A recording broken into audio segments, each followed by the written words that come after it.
ভারতের প্রধানমন্ত্রী নরেন্দ্র মোদীর ইউটিউবের সাবস্ক্রাইবার 2,30 লাখ। ভিডিও শেয়ারিং এই প্ল্যাটফর্মে বর্তমানে ভারতে তার সমান আর কারো সাবস্ক্রাইবার নেই। মোদীর পরে রয়েছেন 29 বছরের এক তরুণ। ধ্রুব রাঠি নামের এই ইউটিউবারের সাবস্ক্রাইবারের সংখ্যা 2 কোটিরও বেশি। ইউটিউবে দেশটির বিরোধী দলীয় নেতা রাহুল গান্ধীরও এত অনুসারী নেই।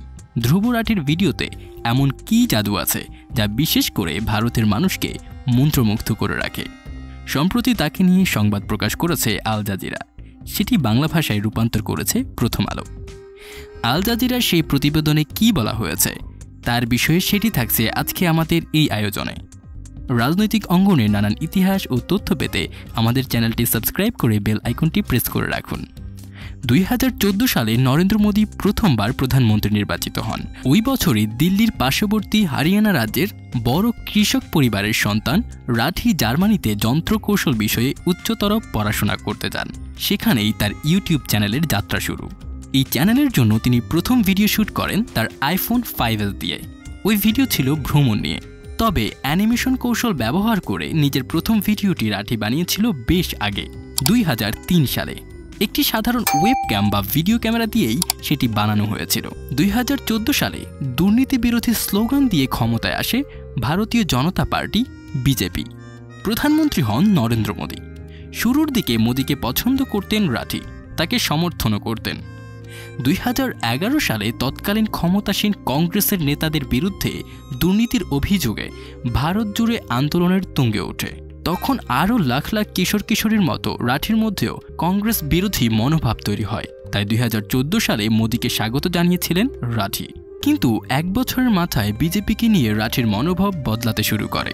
ওই বছর দিল্লির শাসক দল আম আদমি পার্টি AAP দুর্নীতি বিরোধী একটি হেল্পলাইন চালু করে। কিন্তু কেন্দ্র ক্ষমতায় থাকা মোদী সরকার হেল্পলাইনটি নিয়ন্ত্রণে উঠে পড়ে লাগে। মূলত এই ঘটনাটি রাঠির চোখ খুলে দিয়েছে। তাকে করেছিল বিজেপি বিমুখ। ক্রমেই তিনি হয়ে ওঠেন বিজেপি বিরোধী। ভ্রমণ নিয়ে ইউটিউবে ভিডিও বানানো শুরু করেছিলেন রাঠি।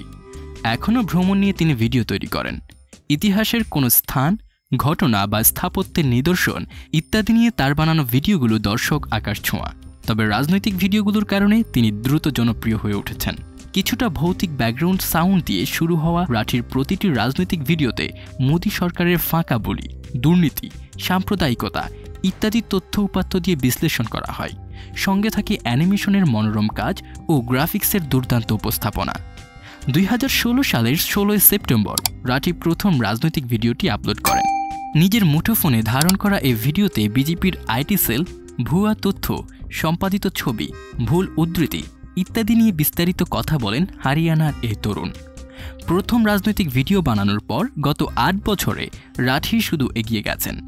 দিনে দিনে তার ভিডিওর কৌশলগত কাজ ও বিষয়বস্তু দুটির ব্যাপক উন্নতি হয়েছে। এখন পর্যন্ত তিনি ইউটিউব চ্যানেলে প্রায় 650টি ভিডিও আপলোড করেছেন। এইসব ভিডিওর অনেকগুলো কয়েক মিলিয়ন মানুষ দেখেছে। বিশাল জনসংখ্যার দেশ ভারতে অসংখ্য ইউটিউবার রয়েছেন যারা রাঠির চেয়ে অনেক বেশি দিন ধরে ভিডিও তৈরি করছেন। অনেকের বিষয়বস্তু তার অনুরূপ। তাদের অনেকের লাখ লাখ সাবস্ক্রাইবার রয়েছে। কিন্তু তুলনামূলক অল্প সময়ে রাঠি কিভাবে মোদীর পর ভারতের দ্বিতীয় জনপ্রিয় ইউটিউবার হলেন? এমন বিশেষ কী কৌশল আছে যা রাঠিকে অন্যদের চেয়ে আলাদা করেছে? রাঠির জন্মস্থান উত্তর ভারতের হরিয়ানা রাজ্যে। কৃষিভিত্তিক রাজ্যটির ছেলে রাঠি তার ভিডিওতে সাদামাটা হিন্দিতে কথা বলেন। বিজেপির ঘাঁটি হিসেবে পরিচিত সারা উত্তর ভারতের প্রধান ভাষা হিন্দি। গ্রাম অধ্যুষিত এই অঞ্চলে রাঠির ভিডিওগুলো বেশ জনপ্রিয়। রাঠি একসময় মোদীর সমর্থক ছিলেন, তাই বিজেপির জাতীয়তাবাদী ভাষ্যগুলো তার ভালো জানা আছে। এসব ভাষ্য বিজেপি এক কাজে ব্যবহার করে আর রাঠি করেন সম্পূর্ণ ভিন্ন কাজে। রাজনৈতিক ব্যঙ্গ লেখক আকাশ বন্দ্যোপাধ্যায় হরিয়ানার তরুণ রাঠির এই জাতীয়তাবাদী ভাষ্যকে একটি শক্তিশালী যোগাযোগ কৌশল বলে মনে করেন।